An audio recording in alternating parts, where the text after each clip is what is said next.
नमस्कार आदरणीय दर्शक, आजको जनता जान्न चाहन्छन् कार्यक्रममा हामी राष्ट्रकवि माधव प्रसाद घिमिरेलाई सम्झन चाहन्छौँ। उहाँको आज 101 वर्षको उमेरमा निधन भएको छ।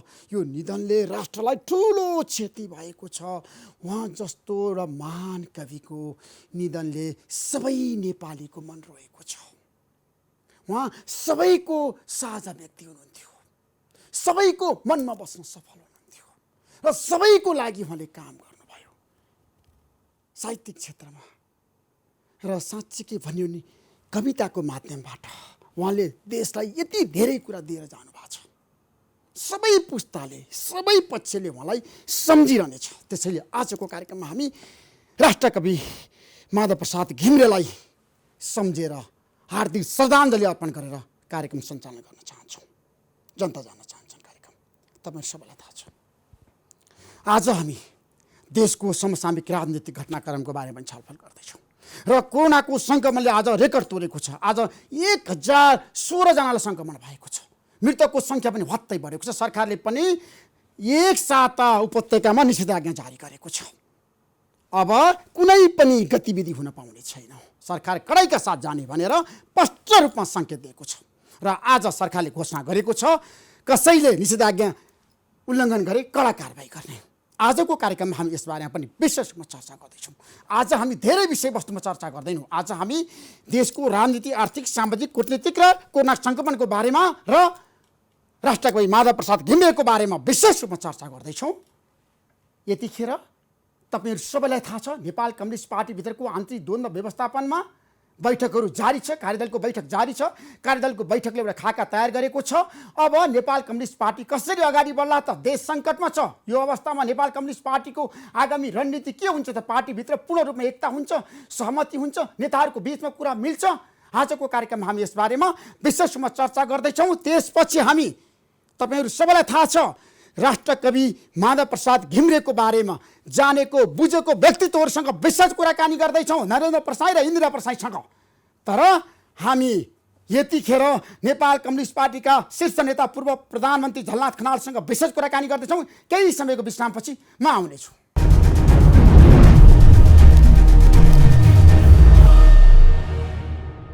यतिखेर हामी जनता जान्न चाहन्छन् कार्यक्रममा पूर्व प्रधानमन्त्री झलनाथ खनालसँग विशेष कुराकानी गर्दैछौँ। झलनाथ खनालजी, हजुर, तपाईँलाई म जनता जान्न चाहन्छन् कार्यक्रममा स्वागत गर्न चाहन्छु।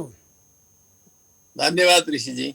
आज यो देशले एउटा महान कविलाई गुमाएको छ। राष्ट्रकवि माधव घिमिरेको निधन भएको छ 101 वर्षको उमेरमा। तपाईँ के भन्न चाहनुहुन्छ? तपाईँको सन्देश के छ? उहाँलाई कसरी सम्झनुहुन्छ तपाईँ? राष्ट्रकवि माधव घिमिरेको भर्खरै आज मात्र भएको जुन निधन छ, त्यो निधनको खबरले मलाई अत्यन्त स्तब्ध बनाएको छ। उहाँले नेपाली साहित्यको विकासमा, नेपाली वाङ्मयको विकासमा धेरै क्षेत्रहरूबाट बहुआयामिक योगदानहरू गर्नुभएको छ। चाहे त्यो कविताको क्षेत्र होस्, चाहे महाकाव्यको क्षेत्र होस्, चाहे शोक काव्यहरूको क्षेत्र होस्, विभिन्न क्षेत्रहरूबाट उहाँले जुन प्रकारका योगदानहरू पुर्याउनु भएको छ, त्यो असाधारण योगदानहरू छन्। म उहाँप्रति सबभन्दा पहिले हार्दिक श्रद्धाञ्जली व्यक्त गर्न चाहन्छु र उहाँको शोक सन्तप्त परिवारजन, सम्पूर्ण हाम्रा कवि लेखकहरू आदिहरूप्रति समेत म हार्दिक संवेदना व्यक्त गर्न चाहन्छु। झलनाथ खनालजी, अब लागौँ देशको राजनीति विषयवस्तुतिर। तपाईँको पार्टीभित्रको आन्तरिक द्वन्द्व व्यवस्थापन गर्न तपाईँ सफल हुनुभएको हो, अब कुरा मिलेको? अब हाम्रो पार्टीमा विगत 4 महिनादेखि जुन प्रकारको अन्तर्सङ्घर्ष अगाडि बढ्दै आएको थियो, वास्तवमा त्यो अन्तर्सङ्घर्ष भनेको नेपाली समाजमा देखा परेको वर्ग सङ्घर्षकै प्रतिबिम्ब हो ऋषिजी। त्यो प्रतिबिम्बको रूपमा देखा परिरहेको थियो। त्यसले अलिकति अराजक मोड लिने हो कि असाधारण मोड लिने हो कि भन्ने खालका सम्भावनाहरू पनि देखा परेका थिए। त्यसले हाम्रो सिङ्गो पार्टी कार्यकर्ता पङ्क्तिमा, हाम्रा समर्थक शुभेच्छुहरूको पङ्क्तिमा एउटा चिन्ता व्याप्त भएको थियो। कतै पार्टी विग्रहतर्फ त जाने होइन भन्ने खालको चाहिँ चिन्ता व्यक्त भएको थियो। तर पछिल्लो अवधिमा आएर हामीले एउटा कार्यदल बनाउने कुराहरूमा दुवै पक्ष सहमत भएका छौँ। त्यो कार्यदललाई सबै समस्याहरूको अध्ययन गर्ने जिम्मा हामीले दिएका छौँ त्यसैले अब के भन्न सकिन्छ भने त्यो समस्याले पार्टीभित्रको अन्तरसङ्घर्षले एउटा नयाँ मोड र सकारात्मक मोड लिएको छ। है, नयाँ मोड भनेको के हो झलनाथ खनालजी? नेपाली जनतालाई बुझ्ने गरी बताइदिनुहोस्। अब तपाईँहरू मनदेखि नै एकता गरेर जाने र प्रधानमन्त्री केपी शर्मा ओलीलाई सहयोग गर्ने पक्षमा उभिनु भएको हो। अब हाम्रो पार्टीले जुन प्रकारको कार्यदल निर्माण गरेको छ त्यो कार्यदलले पार्टीभित्रका सबै समस्याहरू, वैचारिक समस्याहरू, सङ्गठनात्मक समस्याहरू, नीतिगत समस्याहरू, प्रक्रिया सम्बन्धी समस्याहरू, विधि सम्बन्धी समस्याहरू आदिको बारेमा गहनतापूर्वक अध्ययन गर्नेछ, विश्लेषण गर्नेछ, संश्लेषण गर्नेछ र एउटा प्रस्ताव अगाडि सार्नेछ। त्यो प्रस्तावको आधारमा हाम्रो पार्टीलाई अगाडि बढाउनुको निम्ति हामीहरू सबै नै प्रतिबद्ध छौँ। तपाईँले भन्नुभएको थियो मसँग बारम्बार अन्तर्वार्ता दिँदाखेरि प्रधानमन्त्री केपी शर्मा ओलीले दुवै पद छोड्नुपर्छ भनेर। अब त्यसमा युद्धविराम भयो, कुरा मिल्यो, उहाँ दुवै पदमा रहने सम्भावना बढ्यो कि बढेन? ठ्याक्कै बताउनुहोस् नेपाली जनतालाई। अब जुन प्रकारको कार्यदल बनाएका छौँ हामीले त्यो कार्यदल मार्फत पार्टीका सबै समस्याहरू, चाहे तपाईँ व्यक्तिका समस्याहरू भन्नुहोस्, व्यक्तिको भूमिकाको समस्या भन्नुहोस्, चाहे पार्टीका वैचारिक समस्या, सङ्गठनात्मक समस्या, जुनसुकै समस्या पनि, चाहे कार्यशैलीको समस्या होस्, कार्य पद्धतिको समस्या होस्, ती सम्पूर्ण समस्याहरूको बारेमा कार्यदलले अध्ययन गरेर जे निष्कर्ष ल्याउँछ हामी त्यो निष्कर्षका आधारमा एउटा सहमतिमा पुग्छौँ र सहमतिका आधारमा अगाडि बढ्छौँ। होइन, सहमति भनेको के हो त? मिलन बिन्दु के हो? किनभने प्रधानमन्त्री केपी शर्मा ओली दुवै पदमा रहेर सहमति गर्ने कि उहाँलाई एक पदबाट हटाउने? तपाईँहरूको कार्यदलको प्रतिवेदन आउन बाँकी छ, तर बाहिर कुरा आइसकेको छ। अब प्रधानमन्त्री दुवै पदमा रहेर जान सहमति भयो। अब अहिले कुनै सहमति भएको छैन, हामीले खालि कार्यदल निर्माण गरेका छौँ। हाम्रो सहमतिको आधार, एकताको आधार भनेको पार्टीका कार्यदिशा, नीति र सिद्धान्तहरू र पार्टीका विधि, विधान, पद्धति आदिहरू, यो दुईटा कुराहरूमा सहमति भएपछि हाम्रो पार्टीको एकतालाई कसैले केही गर्न सक्दैन। त्यसै कारणले पार्टी एकताको आधार भनेकै पार्टीका वैचारिक र सङ्गठनात्मक कार्यदिशाको एकता हो। त्यो एकता निर्माण गर्ने कुराहरूमा समस्याहरू थिए, त्यस एकतालाई पुनर्निर्माण गर्नुको निम्ति अहिले हामीहरू क्रियाशील छौँ। होइन, क्रियाशील हुनुहुन्छ, तपाईँहरू बैठकमा हुनुहुन्छ, घरमै बसिरहनु भएको छ, टेलिफोनमा पनि संवाद गरिरहनु भयो होला। तर मेरो प्रश्न के हो भने झलनाथ खनालज्यू, अहिलेको अवस्थामा प्रधानमन्त्री केपी शर्मा ओलीले प्रधानमन्त्री पद पनि छोड्नु नपर्ने, पार्टी अध्यक्ष पनि छोड्नु नपर्ने, मन्त्रीमण्डल पुनर्गठन गर्ने, मुख्यमन्त्रीहरूको हेरफेर गर्ने र संवैधानिक नियुक्तिमा चाहिँ भागभण्डा गर्ने सहमति भएको हो कि होइन नेताहरूको बिचमा? ठ्याक्कै नेपाली जनतालाई बताउनुहोस्। अहिले कुनै पनि सहमति बनेको छैन ऋषिजी। अहिले सहमति बनेको कार्यदल निर्माण गर्ने बारेमा सहमति बनेको हो। त्यो कार्यदलले पार्टीभित्रका सबै, मैले तपाईँलाई फेरि पनि भन्छु, वैचारिक समस्या र सङ्गठनात्मक समस्या, तपाईँले प्रधानमन्त्रीको राजीनामाको कुरा जुन उठाइरहनु भएको छ त्यो सङ्गठनात्मक समस्या हो, एउटा राजनीतिक समस्या पनि हो। ती सम्पूर्ण समस्याहरू कार्यदलले अध्ययन गर्न भर्खर थाल्दैछ। हामीले हिजो विगतमा 4 महिनासम्म जुन प्रकारको अन्तरसङ्घर्ष देखा पर्यो त्यो अन्तरसङ्घर्षहरूको बारेमा समग्र रूपमा त्यो कार्यदलले अध्ययन गर्छ, त्यसको रिभ्यू गर्छ, समीक्षा गर्छ र के चाहिँ गर्नुहुने काम हो, के चाहिँ गर्नु नहुने काम हो, सबैलाई एउटा खास साझा आधारमा, साझा बाटोमा कसरी ल्याउन सकिन्छ त्यसबारेमा बाटो पहिल्याउँछ र त्यो बाटो पहिल्याएको आधारमा उसले सुझावहरू दिन्छ। हामी ती सुझावहरूमाथि छलफल गरेर एउटा निष्कर्षमा पुग्छौँ र पार्टीलाई अग्रगतितर्फ लान्छौँ। केपी शर्मा ओलीले अब राजीनामा दिनु पर्दैन, राजीनामा टर्यो? ठ्याक्कै सिधा प्रश्नको सिधा उत्तर दिनुहोस् तपाईँ। अब त्यसरी तपाईँले सोधेको प्रश्नको सोझो जवाफ अहिले आउँदैन। किन आउँदैन? किनभने तपाईँले विगतमा त प्रधानमन्त्रीको राजीनामा माग्नु भएको थियो नि त। हाम्रो कार्यदलले जे खालको निष्कर्ष निकाल्छ, कार्यदल ओपन छ, सबै कुराहरूको बारेमा छलफल गर्नुको लागि कार्यदल ओपन छ। कार्यदलले सम्पूर्ण कुराहरू अध्ययन गरेर सुझाव पेश गर्छ, त्यो सुझावको आधारमा हामी अगाडि बढ्छौँ। होइन, सुझाव त राजीनामाको लागि आजको दिनमा आवश्यकता होइन भनेर आउँदैछ। मैले पाएको सूचना त्यो सही हो कि गलत हो मलाई थाहा छैन। अहिले मैले कार्यदलसँग सम्पर्क गरेको छैन, कार्यदलले पनि मलाई केही कुरा भनेको छैन। कार्यदलले काम गरुन्जेल हामी कसैले पनि त्यहाँ सुन घुसाउँदैनौँ। कुनै पनि नेताले सुन घुसाउने कुराहरू राम्रो हुँदैन। कार्यदलले स्वतन्त्रतापूर्वक अध्ययन गर्छ, विश्लेषण गर्छ र त्यसले जे निष्कर्ष निकाल्छ त्यो निष्कर्षका आधारमा अगाडि बढ्छौँ। कार्यदलले के निष्कर्ष निकाल्दैछ भन्ने कुरा कहिले कसरी थाहा पाउनु मलाई थाहा छैन, मलाई त केही पनि थाहा छैन ऋषिजी। त्यसो भए एक व्यक्ति एक जिम्मेवारी आजको आवश्यकता हो कि नेपाल कम्युनिस्ट पार्टीभित्र? त्यो त हाम्रो विधानले नै भनेको छ, विधानले नै एक व्यक्ति एक पदको कुरा गरेको छ। त्यो सङ्गठनात्मक सिद्धान्तको कुरा हो। त्यो सङ्गठनात्मक सिद्धान्तलाई हामीले पार्टी व्यापी रूपमा लागू गर्नको लागि प्रयत्नलाई अगाडि बढाउनु पर्छ। त्यसो भए मलाई के बताउनुहोस् भन्दाखेरि झलनाथ खनालज्यू, तपाईँ बुझेको अध्ययनशील नेता हो नेपाल कम्युनिस्ट पार्टीभित्र। पछिल्लो समय एउटा चर्चा परिचर्चा र बहस केमा केन्द्रित छ भन्दाखेरि अब प्रधानमन्त्रीले दुवै पद छोड्नु नपर्ने कुरा मिल्यो भनेर जसरी बाहिर तपाईँले राजनीति बजारमा नेपाल कम्युनिस्ट पार्टीको आन्तरिक द्वन्द्व व्यवस्थापनमा चाहिँ नेताहरूले प्रधानमन्त्री र प्रचण्डले सहमति गर्नुभयो, त्यो सही हो कि होइन? अहिले कुनै पनि प्रकारको सहमति भएको छैन। सहमति एउटै कुरामा भएको छ ऋषि, तपाईँले बारम्बार एउटै प्रश्न गरिरहनु भएको छ घुमाई फेराई। सहमति अहिले कार्यदल बनाउने कुराहरूमा भएको छ। त्यो कार्यदलले पार्टीभित्रका समस्याहरू के हुन् त्यो समस्याको बारेमा अध्ययन भर्खर थालेको छ। त्यसका केही बैठकहरू भएका छन्। बैठकहरू राम्रो ढङ्गले अगाडि बढाउँदैछौँ भन्ने कुराहरू उहाँहरूले गर्नुभएको छ। बैठकमा के गर्नुभयो भन्ने बारेमा मैले कतै सोधेको छैन, उहाँहरूले पनि बताउनु भएको छैन।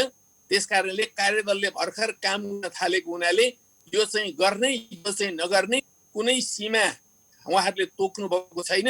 हामीले पनि सीमा तोकेका छैनौँ। कार्यदलले जे प्रस्तुत गर्छ त्यो प्रस्तुतिको आधारमा हामी एउटा धारणा बनाएर अगाडि बढ्छौँ। त्यसो भए प्रधानमन्त्री केपी शर्मा ओली र प्रचण्डको बिचमा सहमति भयो भने तपाईँहरूले विरोध गरेर पनि केही लाग्दैन नि त? अब त केही चल्दैन नि त। अब दुईजना नेताहरूको बिचमा सहमति गरेर पार्टी सञ्चालन गर्ने युग समाप्त भयो ऋषिजी। मैले तपाईँलाई यो घोषणा गरेँ, यो अहिलेको कार्यदल निर्माण गर्ने कुरा आवश्यकै पर्ने थिएन। यदि दुईटा नेताले सहमति गरेर पार्टी चल्न सक्ने भइदिएको भए पार्टीभित्र यत्र समस्या आउने थिएनन्।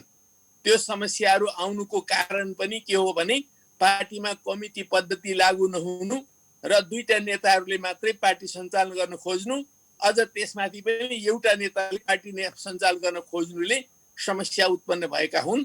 एउटा नेताले चाहेर पनि समस्याको समाधान हुँदैन, दुईटा नेताले मात्रै चाहे भने पनि समस्याको समाधान हुँदैन। पार्टीमा कमिटी पद्धति लागू हुनु पर्दछ। कमिटी मार्फत निर्णय गर्ने, कमिटी मार्फत सोच्ने, कमिटी मार्फत अगाडि बढ्ने प्रक्रियालाई र यो पद्धतिलाई स्थापित गरेपछि मात्रै हाम्रो जस्तो विशाल पार्टीले अग्रगति लिन्छ, गति लिन्छ। त्यसकारणले ऋषिजी, तपाईँ हिजो 2000 वर्ष सामन्तवाद रहेको राजतन्त्र रहेको युगबाट आउनुभएको छ। त्यस बेलादेखि नै पत्रकारिता गरिरहनु भएको छ। तपाईँलाई के लाग्छ भने खास व्यक्तिको निर्णायक भूमिका हुन्छ, व्यक्तिले जे भन्छ त्यो हुन्छ भन्ने खालको तपाईँलाई लाग्न सक्छ। तर हामी कम्युनिस्टहरू हौँ। कम्युनिस्ट पार्टी त्यसरी चल्दैन। कम्युनिस्ट पार्टी सामूहिक नेतृत्वको आधारमा चल्छ। हामी सामूहिक नेतृत्वको प्रणालीलाई स्थापित गर्नको लागि पार्टीमा समस्याहरू खडा भएका छन् भनेर देखिरहेका छौँ। त्यो समस्या समाधान गर्नु भनेको पार्टीमा विधि र पद्धति नीति लागू गर्नु। त्यसो भए प्रधानमन्त्री केपी शर्मा ओली र प्रचण्ड मिलेर सहमति गर्दाखेरि पनि पार्टीमा कार्यान्वयन हुँदैन। अब नेताले निर्णय गर्दाखेरि सबैले मान्दैनन्। उहाँहरूलाई सहमति गर्ने अधिकार छ।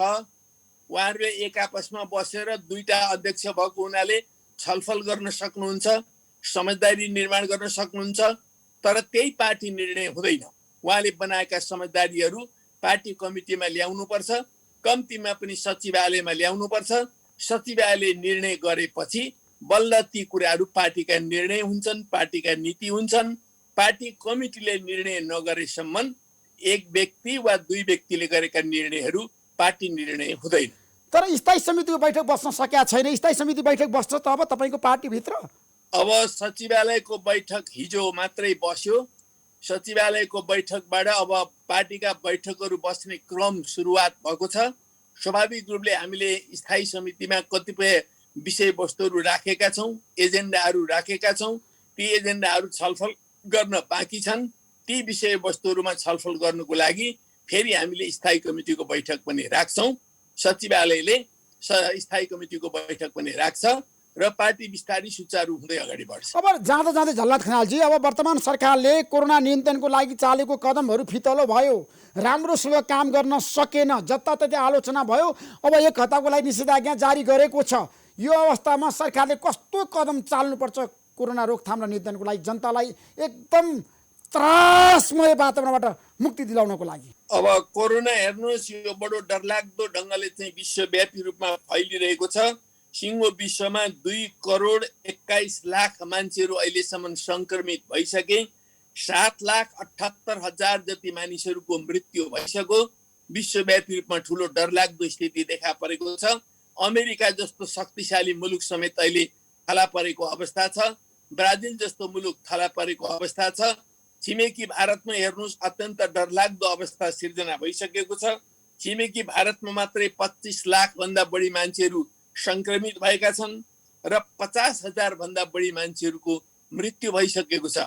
तपाईँले दिल्लीमा मात्रै हेर्नुभयो भने दिल्लीका हरेक 4 मान्छेमा एउटा मान्छेमा चाहिँ नि 4 मध्ये एउटा मान्छेमा सङ्क्रमण भयो भन्ने खालको कुराहरू आइरहेको छ। यो बडो डरलाग्दो स्थिति हो। त्यसरी नै हाम्रो दक्षिणी छिमेकमा यस्तो खालको स्थिति भएपछि हाम्रो देशमा झन्झन ठुलो खतरा बढेर जानु स्वाभाविक कुरा हो र अहिले देशव्यापी रूपमा खतरा बढेर गएको छ। भ्यालीमा पनि खतरा बढेर गएको छ, देशव्यापी रूपमा खतरा बढेर गएको छ। हाम्रो देशमा पनि करिब 30,000 को लगभगमा सङ्क्रमित मानिसहरूको सङ्ख्या पुगिसकेको छ र मृत्यु हुनेको सङ्ख्या पनि 100 नागिसकेको छ र त्यसमाथि आज मात्रै 1,000 भन्दा बढी मान्छेहरूको सङ्क्रमण भएको तथ्याङ्क हाम्रो सामु आइसकेको छ। यो बडो डरलाग्दो अवस्था हो। यी कुरालाई ध्यानमा राखेर हाम्रो उपत्यकाका 3 जिल्लाका प्रमुख जिल्ला अधिकारीहरूले अहिले जुन ढङ्गले अब भोलि राति 12 बजेबाट निषेधाज्ञा जारी गर्ने भन्ने खालको निर्णय गर्नुभएको छ, यो निर्णय उपयुक्त निर्णय हो। अलि पहिलादेखि नै यो कुरालाई राम्रोसँगले सोच्नुपर्ने अवस्था आइसकेको थियो। तैपनि अब अहिले आएर सरकारले सोचेको छ, यो कुराहरू राम्रो छ। अब यसका अहिले औषधि उपचारका कुराहरू केही पनि छैनन्। हामीले चाहिँ नि एउटा डिस्टेन्समा बस्नु र त्यही ढङ्गले मास्कहरू लगाउनु र अहिले WHO ले जारी गरेका निर्देशनहरू हुन् अथवा नेपाल सरकारले जारी गरेका निर्देशनहरू हुन्, त्यो निर्देशनहरूलाई दृढतापूर्वक पालन गरेर अगाडि बढ्नुको कुनै विकल्प छैन। त्यसकारणले सरकारले यो कुरालाई ठिक ढङ्गले पालना गराउनुको निम्ति अत्यन्त प्रभावकारी ढङ्गले चाहिँ अगाडि बढ्नु जरुरी छ अहिले। Thank you so much Jhalanath खनालजी, समय दिनुभयो। जनता जान्न चाहन्छन् कार्यक्रमलाई तपाईँलाई म धेरै धेरै धन्यवाद दिन चाहन्छु। श्रीजी, तपाईँलाई पनि धेरै धेरै धन्यवाद। मलाई केही बोल्ने जुन अवसर दिनुभयो, तपाईँलाई धेरै धेरै धन्यवाद। Thank you so much.